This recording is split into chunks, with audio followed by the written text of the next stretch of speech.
इसलिए कि पिछले 30 बरस से किसी की हिम्मत नहीं हुई है। लोग बाहर कहता चलिए हमारा गांव में तो नहीं हुआ, नीतीश कुमार के यहाँ तो जरूर हुआ होगा। में सिर्फ 3% दलित समाज के बच्चे ही 12वीं क्लास पास करते हैं। उन वर्गों की शिक्षा की स्थिति को सुधारने के लिए कागज पर ही सही क्या आपने कोई योजना शुरू की? नेता भी भूल गए, पत्रकार भी भूल गए। लालू जी की पार्टी भी, तेजस्वी यादव भी उसी सरकार में उप मुख्यमंत्री। ये माने कि जैसे मोदी जी 15 लाख रुपए का जुमला देकर गए थे, वैसे नीतीश कुमार और भाजपा की सरकार भी बिहार में जुमला दे रही है। खुद उसी तरह नीतीश कुमार के अपने गांव कल्याण बिगहा नालंदा में करूंगा। जहानाबाद जिला में उत्क्रमित मध्य विद्यालय सभा हुई, जिसमें काफी संख्या में लोगों ने शिरकत किया और बिहार जो बदलाव यात्रा है प्रशांत किशोर जी का, वो 20 से शुरू होने वाला है। उसके पहले यह जो आज की सभा हुई, काफ़ी संख्या में लोग जुटे और जो उम्मीद बिहार के लोगों में जो अंडर करंट चल रहा है, सब कोई कहता है कि नहीं बिहार में परिवर्तन होना चाहिए। तो मैं जहानाबाद जिला के तमाम लोगों को आज सभा सफल बनाने के लिए बधाई, आप सबों को भी बधाई। हमारे बीच सूत्रधार प्रशांत किशोर जी हैं, ये आपको संबोधित करेंगे। आप बहुत बहुत धन्यवाद साथियों। सबसे पहले तो आपका यहाँ आने के लिए शुक्रिया, धन्यवाद। जैसा कि नंदकिशोर जी बता रहे थे, जो यहाँ के प्रभारी हैं संगठन के, बगल के जिला औरंगाबाद के रहने वाले हैं, कि जिन जिलों में मेरी पदयात्रा नहीं हुई है वहाँ पर लोगों के पास जाकर जन स्वराज की जो परिकल्पना है, जो प्रयास है, जो समाज को सिखाने बताने का ये अभियान है, उसको लेकर लोगों के बीच में जाएं और उनके बीच में अपनी बात रखें। उसी के तहत कुछ जिलों में हम लोगों ने तय किया है कि जाकर वहाँ एक छोटी सभा करेंगे। आज उसका ही एक वैसी एक सभा आज आपने अपने जिले में देखी, जो छोटी सी एक सभा थी, जो जहानाबाद से बगल में 10 किलोमीटर दूरी पर थी। बिहार को जन स्वराज पार्टी बनने के बाद बिहार बदलाव के इस अभियान में 2 बड़े कार्यक्रम जो हम लोग शुरू कर रहे हैं। एक 11 मई से, जो पिछले 4-5 वर्षों में नीतीश कुमार, एनडीए की सरकार या बिहार की सामाजिक राजनीतिक जीवन के बहस के, चर्चा के सबसे बड़े 3 मुद्दे रहे हैं। उन मुद्दों पर जनता के साथ किस तरह की धोखाबाजी हुई है, किस तरह का विश्वासघात हुआ है, उस पर एक कार्यक्रम जन स्वराज 11 मई से शुरू करने जा रहा है। और 20 मई से मैं खुद बिहार बदलाव यात्रा की शुरुआत करूंगा, और वो शुरुआत जेपी के जन्मभूमि सिताब दियारा से सारण जिले में की जाएगी। तो पहले 20 तारीख से जो बदलाव यात्रा है उसके बारे में मैं आपको बता दूं।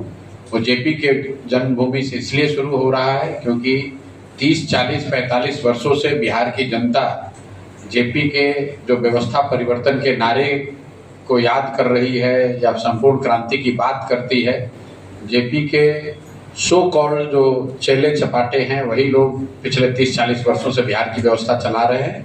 बिहार में व्यवस्था परिवर्तन नहीं हुआ, इसलिए उस संकल्प को लेकर जो जेपी के अधूरे संकल्प रह गए, उसको लेकर जन स्वराज और प्रशांत किशोर 20 तारीख को सिताब दियारा से एक बिहार बदलाव यात्रा शुरू करेंगे, जिसमें 120 दिनों में घर वापस गए बगैर एक बार जब शुरू करेंगे तो 240 विधानसभा क्षेत्रों में जाएंगे, वहीं पर रहेंगे, गाड़ी से जाएंगे, लेकिन कोशिश ये होगी कि ज़्यादातर प्रखंडों में, पंचायतों में, गाँव में जाएं, लोगों से मिले और जेपी के व्यवस्था परिवर्तन के संकल्प को फिर से पुनर्जीवित किया जाए। समाज के स्तर पर समाज उसके लिए तैयार हो और उसका रास्ता जो हम लोग जन स्वराज में बता रहे हैं कि व्यवस्था परिवर्तन अगर करना है तो एक बार जाति, धर्म, नाली गली, 5 किलो अनाज, मंदिर मस्जिद से ऊपर उठकर अपने बच्चों के लिए वोट कीजिए। जो बात मैं बता रहा हूँ उसी संदेश को लेकर हम लोग जाएंगे।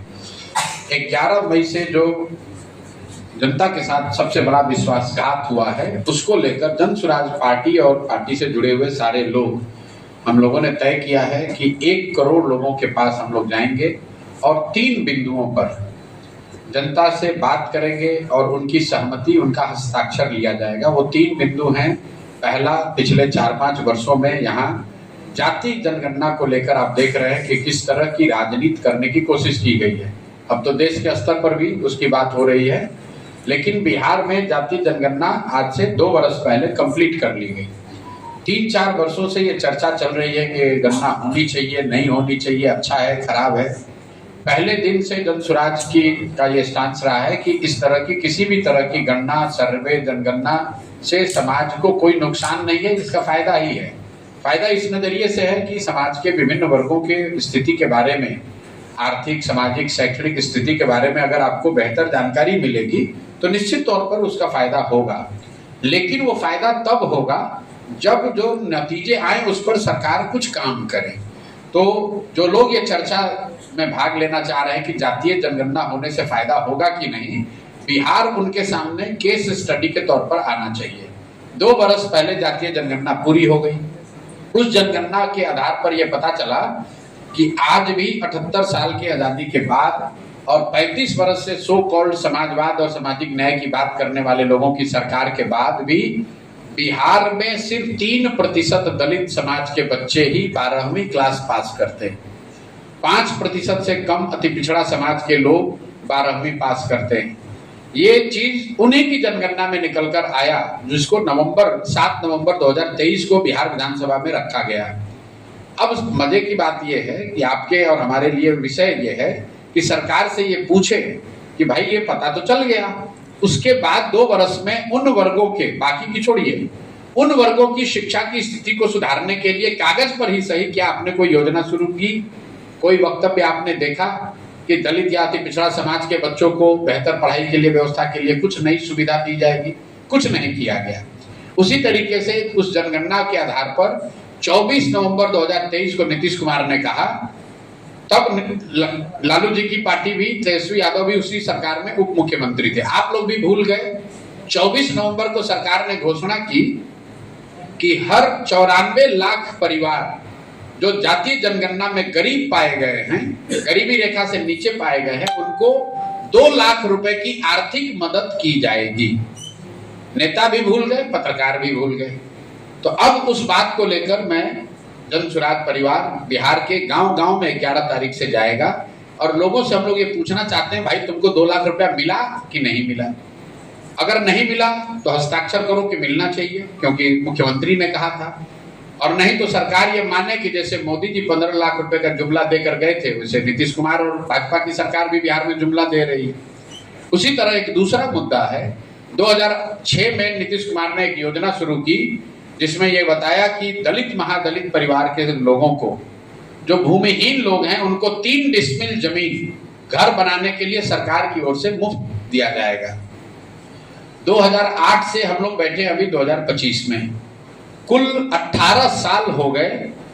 सरकारी आंकड़े बता रहे हैं कि 2,34,000 परिवारों को ही ये जमीन दी गई। उस पर भी प्लानिंग कमीशन का भी एक रिपोर्ट आया है जो बता रहा है कि सिर्फ 1,20,000 परिवारों को ही एक्चुअली जमीन मिला है, बाकी लोगों को जमीन सिर्फ कागज पर अलॉट हुआ, जमीन नहीं मिला। योजना के मुताबिक 50 लाख दलित महादलित परिवारों को ये जमीन मिलनी चाहिए थी, मिली 2,34,000 को, रियल में सिर्फ 1,20,000 को ही। तो इस पर भी हम लोग दलित परिवारों के पास जाना चाहते हैं और उनसे भी हस्ताक्षर अभियान का, उसमें भी उनको भी हिस्सा बनाया जाएगा। और तीसरा, जो अभी 3-4 बरस से बिहार में आप सुन रहे हैं, भूमि सर्वे, जमीन का, लैंड का डिजिटाइजेशन हो रहा है। ये भूमि सर्वे के नाम पर बिहार सरकार का राजस्व विभाग पूरे समाज से धन उगाही का एक नया जरिया बना लिया है। आपकी अपनी जमीन, उसका रसीद कटवाने के लिए, दाखिल खारिज कराने के लिए, जमाबंदी सिक्योर करने के लिए आपको 20, 25, 50 हजार रुपया घूस लग रहा है। सरकार ये सब कर क्यों रही है? सरकार कह रही है कि हम लोग भूमि सुधार करने के लिए लैंड डिजिटाइजेशन कर रहे हैं, लैंड का रिकॉर्ड सुधार रहे हैं। और अभी आंकड़ा आया है सरकार का, फरवरी महीने तक सिर्फ 20% जमीन का ही लैंड का डिजिटाइजेशन हुआ है। और हजारों करोड़ रुपया लोगों से उगाही कर ली गई। तो ये जो 3 मुद्दे हैं कि जातिगत जनगणना के आधार पर जिन 94 लाख परिवारों को 2 लाख रुपए देने की आपने बात कही थी, वो आपने दिया कि नहीं दिया। दूसरा, जो 50 लाख दलित महादलित परिवारों को 3 डिसमिल जमीन मिलनी थी, उन लोगों को जमीन मिली कि नहीं मिली। और तीसरा, जो भूमि सर्वे हो रहा है, इसमें लैंड डिजिटाइजेशन कितना, सर्वे कितना हो रहा है और लोगों से पैसा कितना लिया जा रहा है। इस अभियान को जन सुराज 11 मई से शुरू करेगा और इसकी शुरुआत मैं खुद नीतीश कुमार के अपने गांव कल्याण बिगहा नालंदा में करूंगा। ऐसा इसलिए कि पिछले 30 बरस से किसी की हिम्मत नहीं हुई है। लोग बाहर कहता चलिए हमारा गांव में तो नहीं हुआ, नीतीश कुमार के यहाँ तो जरूर हुआ होगा।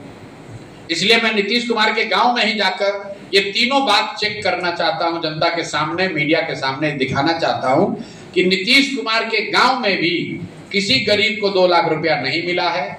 वहां पर भी ज्यादातर दलितों को 3 डिसमिल जमीन नहीं मिली है और वहां पर उनके गांव में भी लोगों को दाखिल खारिज और रसीद कटाने में पैसा वैसे ही लग रहा है जैसे जहानाबाद, अरवल, मधुबनी और दरभंगा के लोगों को लग रहा है।